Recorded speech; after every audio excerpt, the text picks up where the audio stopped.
Hello everyone. आज से हम अपने चैनल यूकेपीएससी योद्धा पे उत्तराखंड की पीवाईक्यू सीरीज शुरू करने वाले हैं, यानी कि previous year question paper series शुरू करने वाले हैं, जिसमें हम उत्तराखंड के जो भी एग्जाम्स हुए हैं उनके प्रीवियस ईयर क्वेश्चन देखेंगे। इससे हमें हेल्प क्या मिलती है बेटा? इससे हमें ये हेल्प मिलती है कि हमें क्वेश्चन पेपर का फॉर्मेट समझ में आता है, क्वेश्चन पेपर की लैंग्वेज समझ में आती है। कोई भी आपको अगर एग्ज़ाम क्रैक करना है तो सबसे पहले आपको दो चीज़ें देखनी पड़ेंगी, एक तो उसका सिलेबस और दूसरे उसके पीवाईक्यूज़। ठीक है। कई बार क्या होता है कि दो एग्जाम का सिलेबस सेम होता है, लेकिन क्वेश्चन पेपर का जो लेवल है वो अलग अलग हो सकता है। जैसे उत्तराखंड में भी हिस्ट्री पूछी जाती है और यूपीएससी में भी हिस्ट्री पूछी जाती है, हाँ या ना? तो यूपीएससी में हिस्ट्री के क्वेश्चंस का लेवल अलग होता है और उत्तराखंड के पेपर में अ, उन्हीं क्वेश्चंस का लेवल जो होगा वो अलग होगा, थोड़ा सा लो लेवल होगा। ठीक है, तो इसलिए हम क्या करेंगे, सबसे पहले प्रीवियस क्वेश्चन पेपर सॉल्व करेंगे। ठीक है, आज जो हम पेपर सॉल्व करने वाले हैं वह है अपर सबऑर्डिनेट सर्विसेज एग्जाम 2022, और ये भी इसका भी आज हम पार्ट 1 करेंगे क्योंकि वीडियो बहुत ज़्यादा जा रही थी। ठीक है, वीडियो बहुत लंबी जा रही थी, इसलिए हम इसे अलग अलग पार्ट्स में अपलोड करेंगे। ये इसलिए लंबी जा रही है क्योंकि हर एक क्वेश्चन को मैंने बहुत अच्छे से सॉल्व करा है और सारे के सारे फैक्ट क्लियर किए हैं। तो अच्छा रहेगा आप भी एक नोटबुक अपने साथ लेके बैठें, क्योंकि बहुत सारे फैक्ट मैं आपको ऐसे बताने वाला हूँ जो आपको हेल्प करेंगे आगे जाके क्वेश्चन में। ठीक है, तो शुरू करते हैं। सबसे पहले जो हमारा क्वेश्चन है वो कह रहा है कि भारतीय संविधान की किस अनुसूची में दल बदल विरोधी अधिनियम के प्रावधान मौजूद हैं? किस अनुसूची में दल बदल से रिलेटेड जो प्रोविजंस हैं वो आपको देखने को मिलेंगे? तो इसका जो सही आंसर है वो है 10वीं अनुसूची। ठीक है, इसको थोड़ा सा और अच्छे से समझ लेते हैं। दल बदल विरोधी अधिनियम जो है 1985 में 52वें संविधान संशोधन में लागू किया गया था। ठीक है, और कौन सी अनुसूची में लागू किया गया था? 10वीं अनुसूची में लागू किया गया था। अब इस दल बदल विरोधी अधिनियम का ऑब्जेक्टिव क्या है, उद्देश्य क्या है? इसका मुख्य उद्देश्य है विधायकों और सांसदों को बार-बार बदलने से रोकना। ठीक है? कोई भी विधायक यदि अपनी पार्टी छोड़कर दूसरी पार्टी में शामिल हो जाए तो उसकी सदस्यता समाप्त हो जाती है। इसका डिसीजन कौन लेगा कि किसी की सदस्यता समाप्त करनी है या नहीं? तो लोकसभा में स्पीकर करेगा और राज्यसभा में राज्यसभा का चेयरमैन करेगा। ठीक है, ये जो प्रावधान है ये संसद और राज्य विधानसभाओं दोनों पर लागू होता है, ये भी आपको याद रखना है। हमारे पास जो बाकी ऑप्शंस हैं उनमें भी कुछ इंपॉर्टेंट अनुसूचियाँ पूछी गई हैं, जैसे कि चौथी अनुसूची में हमें मिलेगा राज्यसभा में राज्यों को सीटों का आवंटन। छठी अनुसूची में हमें मिलता है असम, मेघालय, त्रिपुरा, मिजोरम और जनजातीय क्षेत्रों का प्रशासन। आठवीं अनुसूची जो हम बहुत पहले से पढ़ते आ रहे हैं, ये सबको पता होगा कि इसमें जो संविधान मान्यता प्राप्त जो भाषाएँ हैं, संवैधानिक मान्यता प्राप्त जो भाषाएँ हैं, वो आपको इसमें मिलेंगी, जो कि अभी टोटल कितनी है? 22 हैं। ठीक है? तो आगे बढ़ते हैं। अगला जो हमारे पास क्वेश्चन है, वो है लोक लेखा समिति के लिए लोकसभा से कितने सदस्य निर्वाचित किए जाते हैं? ठीक है? इसका जो सही आंसर है वो है ऑप्शन सी, यानी कि 15। इसे और अच्छे से समझ लेते हैं। सबसे पहले कि लोक लेखा समिति होती क्या है? ये एक संसदीय समिति है। लोक लेखा समिति क्या है? एक संसदीय समिति, ये आपको याद रखना है। और इसका जो मेन काम है, जो इसका मुख्य कार्य है, वो भारत के नियंत्रक एवं महालेखा परीक्षक की रिपोर्टों की जाँच करना। ठीक है? जो हमारा सीएजी है उसकी रिपोर्ट्स की जाँच करेगा ये, और दूसरा सरकार के खर्चों पर भी निगरानी रखेगा। ठीक है? इसमें जो टोटल सदस्य होते हैं, जो टोटल मेंबर्स होते हैं वो 22 होते हैं, 22 होते हैं, जिनमें से 15 लोकसभा से आते हैं और 7 आते हैं राज्यसभा से। इसके अध्यक्ष को लोकसभा अध्यक्ष नियुक्त करेगा, याद रखना। ठीक है? समिति में किसी भी मंत्री को सदस्य नहीं बनाया जा सकता। अगला हमारे पास क्वेश्चन है, बहुत इंपॉर्टेंट क्वेश्चन है। कांग्रेस द्वारा भारत की पूर्ण स्वतंत्रता के लक्ष्य की घोषणा किस अधिवेशन में की गई? तो इसका आंसर हम सबको पता होना चाहिए। इसका आंसर है लाहौर अधिवेशन 1929। ये क्वेश्चन बहुत बार पूछा गया है और आगे भी बहुत बार पूछा जाएगा। इसकी और डिटेलिंग थोड़ी सी देख लेते हैं। कह रहा है लाहौर अधिवेशन दिसंबर 1929 में हुआ था, जिसके अध्यक्ष थे जवाहरलाल नेहरू। याद रखना, कांग्रेस के जो यंगेस्ट लीडर थे वो थे जवाहरलाल नेहरू। 1929 में पहली बार वो पब्लिक के सामने आए थे। इस अधिवेशन में कांग्रेस ने पहली बार पूर्ण स्वराज को अपना लक्ष्य घोषित किया। इससे पहले कांग्रेस क्या कर रही थी? इससे पहले कांग्रेस कह रही थी कि हमें डोमिनियन स्टेटस दे दो, मतलब भारत को एक उपनिवेश बना दो। लेकिन अब कांग्रेस का जो डिमांड है वो चेंज हो गई। उसने कहा कि हमें डोमिनियन स्टेटस नहीं चाहिए, हमें उपनिवेश नहीं बनना, हमें क्या चाहिए? भारत के लिए पूर्ण स्वराज चाहिए। अधिवेशन में ये निर्णय लिया गया कि 26 जनवरी 1930 को पूर्ण स्वराज दिवस मनाया जाएगा। ये भी आपको याद रखना है। 26 जनवरी 1930 को भारत में पहली बार पूर्ण स्वराज दिवस मनाया गया। 1947 में स्वतंत्रता मिलने के बाद भी 26 जनवरी का महत्व बना रहा, हम सबको पता है कैसे। 1950 में इसी दिन भारत का जो संविधान है वो लागू किया गया। आगे देखते हैं, अगला क्वेश्चन हमारे पास है, भारत की संविधान सभा द्वारा राष्ट्रगान जन गण मन का हिंदी प्रारूप कब अपनाया गया था? ठीक है, इसका जो आंसर है वो है ऑप्शन बी, 24 जनवरी 1950। इसकी व्याख्या देख लेते हैं। जन गण मन किसने लिखा है, हम सबको पता है रविन्द्रनाथ टैगोर ने लिखा है, या रविन्द्रनाथ ठाकुर उनका नाम था ओरिजिनल। संविधान सभा ने 24 जनवरी 1950 को इसे भारत का राष्ट्रगान अपनाया। इसी दिन संविधान सभा ने और क्या क्या किया, जन गण मन को राष्ट्रगान बनाया और वंदे मातरम को राष्ट्रीय गीत बनाया। ठीक है, आप मुझे कमेंट सेक्शन में बताएंगे कि जन गण मन तो हम सबको पता है रविन्द्रनाथ टैगोर ने लिखा है, वंदे मातरम किसने लिखा है और ये कौन सी बुक में है, ये भी आप मुझे बताएंगे कमेंट सेक्शन में। 26 जनवरी 1950 को जब संविधान लागू हुआ तो राष्ट्रगान का औपचारिक रूप से प्रयोग शुरू हो गया था। ठीक है, 26 जनवरी से हमने राष्ट्रगान को औपचारिक रूप से, ठीक है, फॉर्मली गाना शुरू कर दिया। अगला हमारे पास क्वेश्चन है, निम्नलिखित में से कौन भारत के मानव अधिकार आयोग के प्रथम अध्यक्ष थे? मानव अधिकार आयोग के प्रथम अध्यक्ष कौन थे? इसका जो सही आंसर है वो है ऑप्शन डी, न्यायमूर्ति रंगनाथ मिश्रा। इसे डिटेल में पढ़ लेते हैं। राष्ट्रीय मानव अधिकार आयोग की जो स्थापना हुई वो 12 अक्टूबर 1993 को हुई। आपको ये लिख लेना अपनी नोटबुक में। कौन से अधिनियम के तहत इसे लागू किया गया? अधिनियम मानव अधिकार संरक्षण अधिनियम 1993 के तहत राष्ट्रीय मानव अधिकार आयोग की स्थापना की गई थी। इसके जो प्रथम अध्यक्ष बने वो बने न्यायमूर्ति रंगनाथ मिश्रा, जो भारत के 21वें मुख्य न्यायाधीश भी थे। ठीक है, इन्होंने 1993 से 1996 तक इस पद पर कार्य किया। अगला हमारे पास क्वेश्चन है वो है, आईएलओ की स्थापना कब की गई थी, यानी कि अंतर्राष्ट्रीय श्रम संगठन की स्थापना कब की गई थी? इसकी स्थापना की गई थी 1919 में। ठीक है, ये देख लेते हैं। आईएलओ की स्थापना प्रथम विश्व युद्ध के बाद वर्साई की संधि के तहत की गई थी। ट्रीटी ऑफ वर्साइल्स की संधि के तहत की गई थी। ठीक है, ये आपको याद रख लेना है, अपनी नोटबुक में लिख लेना है। इसका उद्देश्य क्या है? श्रमिकों की स्थिति में सुधार, सामाजिक न्याय, ईटीसी। ठीक है, इसका मुख्य तथ्य कुछ देख लेते हैं। ये संयुक्त राष्ट्र की एक विशेषीकृत एजेंसी है, याद रखना, ये यूएन से रिलेटेड है, आपको ऐसे याद रखना है। ठीक है, ये पॉइंट इंपॉर्टेंट है। ठीक है, 1946 में आईएलओ को यूएन की पहली विशेषीकृत संस्था के रूप में दर्जा दिया गया। छोड़ देना इसे। अगला जो पॉइंट है हमारे पास ये इंपॉर्टेंट है, इसका जो मुख्यालय है वो है जेनेवा, स्विट्जरलैंड में, और भारत भी आईएलओ का एक स्थापक सदस्य है, ये आपको याद रखना है। ठीक है, तो जो जो पॉइंट मैंने बताए हैं आपको वही याद रखने हैं। ठीक है, अगला जो हमारे पास क्वेश्चन है वो है, चीफ ऑफ डिफेंस स्टाफ तीनों सेनाओं की सेवाओं के विषय में किसके सैन्य सलाहकार हैं? सबसे पहले आप मुझे बताएंगे कमेंट सेक्शन में कि अभी जो करंट भारत के जो चीफ ऑफ डिफेंस स्टाफ हैं वो कौन है।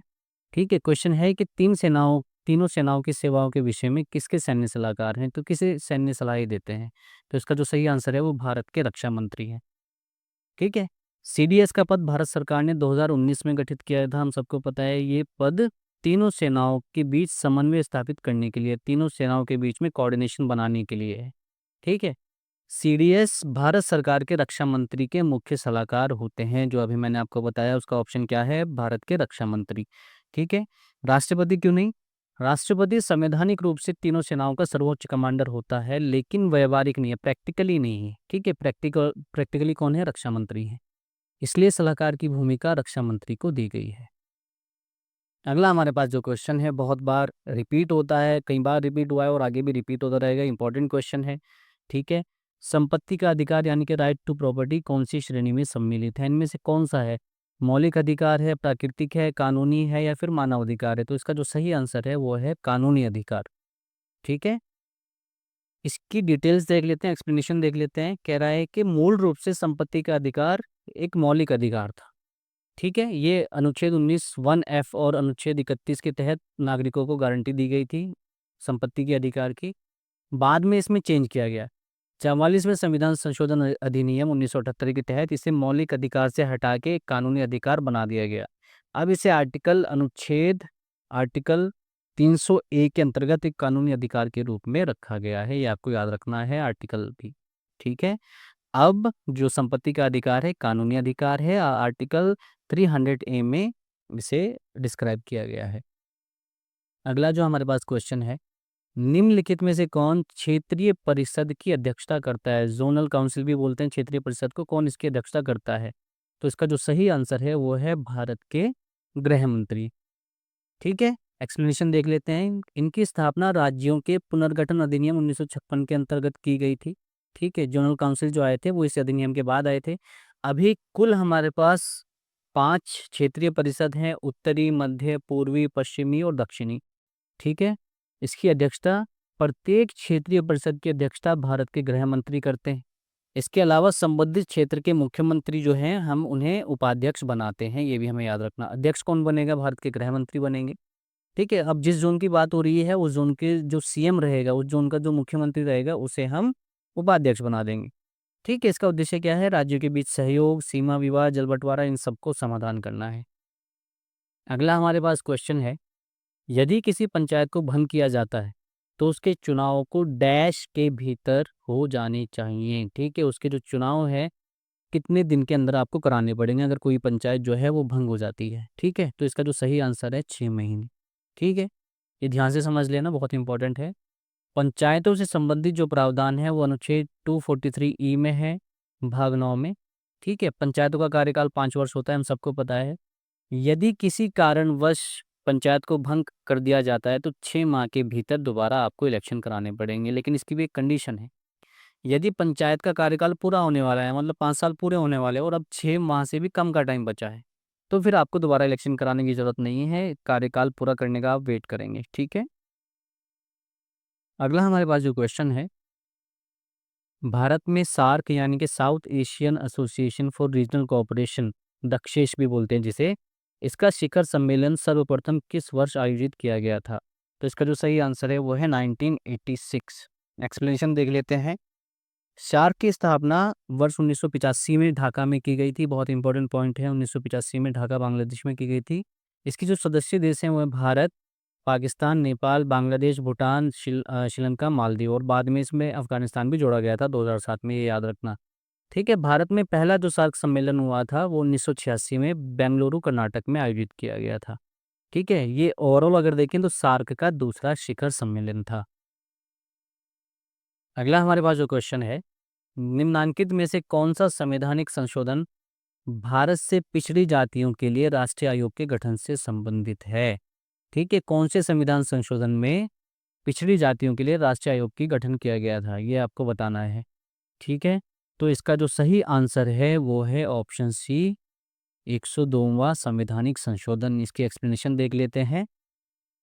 इस संशोधन द्वारा राष्ट्रीय पिछड़ा वर्ग आयोग को संवैधानिक दर्जा दिया गया। ठीक है, 2018 में, याद रखना है। इससे पहले इसका गठन हो चुका था 1993 में, लेकिन इसे संवैधानिक दर्जा कब मिला?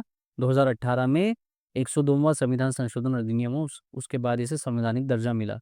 संविधान में एक नया अनुच्छेद जोड़ा गया 338B, ये आपको याद रखना है। आयोग को अनुसूचित जाति आयोग, अनुसूचित जनजाति आयोग जैसे संवैधानिक मान्यता मिली। पहला जो ये राष्ट्रीय पिछड़ा वर्ग आयोग बनाया गया था, ये एक वैधानिक निकाय था, लेकिन बाद में अब इसे 2018 में हमने क्या कर दिया, एक संवैधानिक दर्जा दे दिया। इसके अलावा जो दो हमारे पास ऑप्शन है, 16वां संविधान संशोधन 2015 में हुआ, ये बांग्लादेश के साथ भूमि समझौते से रिलेटेड है, ये आपको याद रखना है, ये भी इंपॉर्टेंट है। और 101वां किससे रिलेटेड है? जीएसटी से रिलेटेड है। ये सब बहुत बेसिक चीज़ें ये आपको पता होनी चाहिए। अगला जो हमारे पास क्वेश्चन है वो है, राज्य विधान परिषद के सदस्य का कार्यकाल कितना होता है? ठीक है, जैसे राज्यों में विधानसभा होती है वैसे कुछ कुछ राज्यों में राज्य विधान परिषद भी है। ठीक है, तो राज्य विधान परिषद के सदस्यों का कार्यकाल कितना होता है? 6 वर्ष। ठीक है, ये कह रहा है कि ये राज्यों की द्विसदनीय व्यवस्था का उच्च सदन है, जैसे कि संसद में राज्यसभा होती है। संसद में उच्च सदन कौन होता है? राज्यसभा। इसी तरह कुछ राज्यों में भी द्विसदनीय व्यवस्था है, जहाँ पे विधानसभा भी होती है और विधान परिषद भी होती है। ये कह रहा है कि सभी राज्यों में नहीं है, विधान परिषद आपको सभी राज्यों में नहीं मिलेगी, कुछ राज्यों में मिलेगी, जैसे कि यूपी, महाराष्ट्र, बिहार, आंध्र प्रदेश, कर्नाटका, तेलंगाना आदि। इसके सदस्य का जो कार्यकाल है वो 6 वर्ष होता है। हर 2 साल में 1/3 सदस्य जो हैं इसके रिटायर होते हैं, सेवानिवृत्त हो जाते हैं और नए चुने जाते हैं। यह एक स्थायी सदन है जैसे कि राज्यसभा, और इसे कभी भी भंग नहीं किया जा सकता, आपको याद रखना है। अगला हमारे पास क्वेश्चन है, भारत द्वारा पहले प्रयोग नहीं की प्रमुख नाभिकीय नीति अपनाते समय भारत के प्रधानमंत्री कौन थे? तो कौन थे भारत के प्रधानमंत्री उस समय? अटल बिहारी वाजपेयी। ठीक है, इसके एग्जाम्पल देख लेते हैं, इसकी एक्सप्लेनेशन देख लेते हैं। परमाणु परीक्षण और नीति। मई 1998 में भारत ने पोखरण 2 परमाणु परीक्षण किए। ठीक है, इसके बाद प्रधानमंत्री अटल बिहारी वाजपेयी ने भारत की नाभिकीय नीति की घोषणा की, और वो क्या नाभिकीय नीति थी? No first use policy. ठीक है, इसका मतलब ये कि वह परमाणु हथियारों का पहले प्रयोग नहीं करेगा। ठीक है, अगर सामने वाली कंट्री परमाणु हथियार से हमला करेगी भारत पर, तभी हम लोग भी उससे परमाणु हथियार से हमला करेंगे। इंदिरा गांधी के टाइम में 1974 में पहला परमाणु परीक्षण किया गया था, जिसका नाम था स्माइलिंग बुद्धा, ये आपको याद रखना है। ठीक है, लेकिन उस समय नो फर्स्ट यूज पॉलिसी नहीं दी गई थी। ये किसने दी है? हमें अटल बिहारी वाजपेयी जी ने दी है। अगला जो हमारे पास क्वेश्चन है, निम्न में से किसे संसद की कार्यवाहियों में भाग लेने का अधिकार नहीं है? तो इसका जो सही आंसर है वो है भारत के महान्यायवादी। आप मुझे कमेंट सेक्शन में बताएंगे कि अभी जो हैं भारत के वर्तमान महान्यायवादी कौन है। ठीक है, भारत के महान्यायवादी अनुच्छेद 76 के अंतर्गत नियुक्त होते हैं, आर्टिकल 76 के अंतर्गत नियुक्त होते हैं। ये भारत के सर्वोच्च विधिक अधिकारी हैं, ये भी आपको याद रखना है। लॉ ऑफिसर इंडिया में सर्वोच्च कौन होते हैं? भारत के महान्यायवादी होते हैं, अटॉर्नी जनरल ऑफ इंडिया होते हैं। इन्हें लोकसभा और राज्यसभा दोनों सदनों की कार्यवाहियों में भाग लेने का अधिकार है, लेकिन इनके पास मतदान का अधिकार नहीं होता, आप ये याद रखेंगे। ये चर्चा में भाग लेंगे, कानूनी राय देंगे, सरकार की तरफ से प्रश्नों का उत्तर देंगे, लेकिन मतदान नहीं करेंगे, वोट नहीं देंगे। ठीक है, अगला क्वेश्चन है, उत्तरांचल नाम परिवर्तन अधिनियम किस वर्ष अस्तित्व में आया था? तो कब बदला था, कब ये अधिनियम कब लाया गया था? 2006 में लाया गया था, हम सबको पता है। ठीक है, 9 नवंबर सन 2000 को उत्तर प्रदेश से अलग होकर उत्तराखंड बना था, उत्तरांचल बना था। लेकिन उत्तरांचल नाम को लेकर लोगों की मांग थी कि इसका नाम उत्तराखंड किया जाए, क्योंकि ऐतिहासिक स्रोतों में ऐसा ही था। ठीक है, इसलिए 2006 में संसद ने उत्तरांचल नाम परिवर्तन अधिनियम पारित किया और राज्य का अधिकारी नाम बदलकर उत्तराखंड कर दिया गया। अगला जो हमारे पास क्वेश्चन है, केंद्रीय सूचना आयोग की स्थापना किस वर्ष की गई थी? तो इसका जो सही आंसर है 2005, 2005। ठीक है, सूचना का अधिकार अधिनियम आरटीआई एक्ट संसद द्वारा 2005 में पारित किया गया। इस अधिनियम के तहत प्रावधानों को लागू करने के लिए केंद्रीय सूचना आयोग की गठन किया गया था। ठीक है, यह आयोग औपचारिक रूप से 12 अक्टूबर 2005 से प्रभावी हुआ, लेकिन इसका वास्तविक गठन और कामकाज 2006 में शुरू हुआ। ठीक है, आपको ये डेट याद रखनी है। वायु संरक्षण एवं प्रदूषण नियंत्रण अधिनियम किस वर्ष बना था? ठीक है, इसका जो सही आंसर है वो है 1981। भारत में वायु प्रदूषण की समस्या को नियंत्रित करने के लिए संसद ने यह अधिनियम पारित किया 1981 में। यह अधिनियम 16 मई 1981 से लागू हुआ। इस कानून का उद्देश्य वायु प्रदूषण की रोकथाम करना है, नियंत्रण करना है और प्रदूषण का उन्मूलन करना है। इसके अंतर्गत केंद्रीय प्रदूषण नियंत्रण नियंत्रण बोर्ड और राज्य प्रदूषण नियंत्रण बोर्डों को विशेष अधिकार प्रदान किए गए, ये आपको याद रखना है। ठीक है, इसमें बस एक ही चीज़ आपको याद रखनी है, 1981 में पारित किया गया था, इससे ज़्यादा कुछ इसमें है नहीं। अगला जो हमारे पास क्वेश्चन है, निम्नलिखित में से उत्तराखंड का वह कौन सा मुख्यमंत्री है जिसने विधानसभा में गैरसैंण को ग्रीष्मकालीन राजधानी बनाने की घोषणा करी थी? ठीक ठीक है, तो इसका जो सही आंसर है वो है त्रिवेंद्र सिंह रावत। ठीक है, इसके बारे में पढ़ लेते हैं। 4 मार्च 2020 को उत्तराखंड के मुख्यमंत्री त्रिवेंद्र सिंह रावत ने राज्य की विधानसभा में गैरसैंण को ग्रीष्मकालीन राजधानी घोषित करा। गैरसैंण जो कि चमोली जिले में है, ठीक है, उसे हमने ग्रीष्मकालीन राजधानी बनाया उत्तराखंड की, और शीतकालीन जो राजधानी है उसे हमने देहरादून माना। अगला हमारे पास क्वेश्चन है, उत्तराखंड से कितने लोकसभा सांसद निर्वाचित होते हैं? बहुत बेसिक सा क्वेश्चन है, इसका आंसर सबको पता होना चाहिए। इसका आंसर है 5। उत्तराखंड में जो कुल लोकसभा सीटें हैं वो 5 हैं। वर्तमान में जो 5 लोकसभा क्षेत्र हैं वो हैं हरिद्वार, टिहरी गढ़वाल, अल्मोड़ा, ये एससी सीट है, आपको याद रखनी है। ठीक है, गढ़वाल, पौड़ी गढ़वाल, टिहरी गढ़वाल यहाँ आ गया, पौड़ी गढ़वाल यहाँ आ गया, और नैनीताल उधम सिंह नगर वाला एरिया, ये हमारे पास 5 लोकसभा क्षेत्र हैं, आपको याद रखने हैं। अगला जो क्वेश्चन है वो है, टोबिन टैक्स कब लगाया जाता है? ये इकोनॉमिक्स से ये क्वेश्चन पूछा गया है। ठीक है, इसका जो सही आंसर है वो है विदेशी विनिमय लेन देन पर। ठीक है, फॉरेन एक्सचेंज में इसे यूज़ करते हैं हम। टोबिन टैक्स का विचार अर्थशास्त्री जेम्स टोबिन ने दिया था 1972 में। यह कर अंतर्राष्ट्रीय विदेश मुद्रा विनिमय यानी कि फॉरेन एक्सचेंज पर लगाए जाने का प्रस्ताव था। ठीक है, इसका उद्देश्य क्या था? सट्टेबाजी को रोकना, विदेशी मुद्रा बाजार में अत्यधिक उतार चढ़ाव को रोकना। ठीक है, इसका सीधा असर किस पे आया? मुद्रा बाजार की स्थिरता बढ़ाने पर होता है, ये आपको याद रखना है। अगला जो क्वेश्चन है, भारत में कृषि उत्पादों के बाजार को कौन विनियमित करता है? भारत में जो कृषि उत्पाद हैं उनके बाजार को कौन देखता है? ठीक है, यानी कि जितने भी फूड ग्रेन्स हैं, जो सब्जी मंडियां हैं, उन्हें कौन विनियमित करता है? तो इसका जो सही आंसर है वो है राज्यों द्वारा अधिनियमित कृषि उत्पाद विपणन समिति अधिनियम। समझ लेते हैं इसे। भारत में कृषि उत्पादों का जो विपणन मुख्य रूप से कौन करता है? एपीएमसी करती है, यानी कि एग्रीकल्चर प्रोड्यूस मार्केट कमेटी। ठीक है, प्रत्येक राज्य अपनी आवश्यकताओं के अनुसार एपीएमसी कानून बनाता है। इसके तहत कृषि उत्पादों की मंडी व्यवस्था नियंत्रित होती है। किसानों को अनेक उत्पादों का उचित मूल्य दिलाने का प्रयास किया जाता है। बिचौलियों और शोषण को कम करने का उद्देश्य रखा जाता है। ठीक है, तो कृषि उत्पादों को कौन नियंत्रित कर रहा है? एपीएमसी कर रही है, और हर राज्य अपने लिए एपीएमसी कानून बना सकता है, आपको याद रखना है। अगला जो हमारे पास क्वेश्चन है, निम्नलिखित में से कौन सा कथन राष्ट्रीय विकास परिषद यानी कि नेशनल डेवलपमेंट काउंसिल के संबंध में सही नहीं है? ठीक है, क्या पूछ रहा है? सही नहीं है। ठीक है, तो उसमें जो है वो है ये, यह एक वैधानिक निकाय है, ये गलत है। इसके अंतर्गत सभी राज्यों के मुख्यमंत्री होते हैं, ये सही है। यह एक गैर संवैधानिक निकाय है, ये भी सही है। यह एक वैधानिक निकाय है, ये गलत है। और प्रत्येक वर्ष में कम से कम 2 बार इसकी बैठक होनी चाहिए, ये भी सही है। ठीक है, तो इसका जो सही ऑप्शन होगा वो है ये। ठीक है। ठीक है, राष्ट्रीय विकास परिषद की स्थापना 6 अगस्त 1952 को हुई। यह ना तो संवैधानिक निकाय है, ना ही ये एक वैधानिक निकाय है। ठीक है, इसे कार्यपालिका द्वारा स्थापित किया गया था। इसके सदस्य प्रधानमंत्री होते हैं, कैबिनेट मिनिस्टर होते हैं, सभी राज्यों के मुख्यमंत्री होते हैं, केंद्र शासित प्रदेशों के प्रशासक होते हैं और नीति आयोग के सदस्य होते हैं। इसका उद्देश्य 5 वर्षीय योजनाओं की समीक्षा करना है और केंद्र राज्य सहयोग से राष्ट्रीय विकास लक्ष्यों को तय करना है।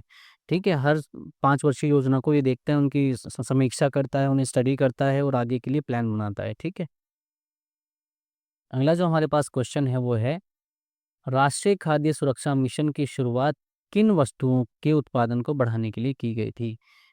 गेहूं, धान, दालें। ठीक है, तो इसका मतलब इन तीनों के लिए, तो ऑप्शन डी सही है, ये सभी।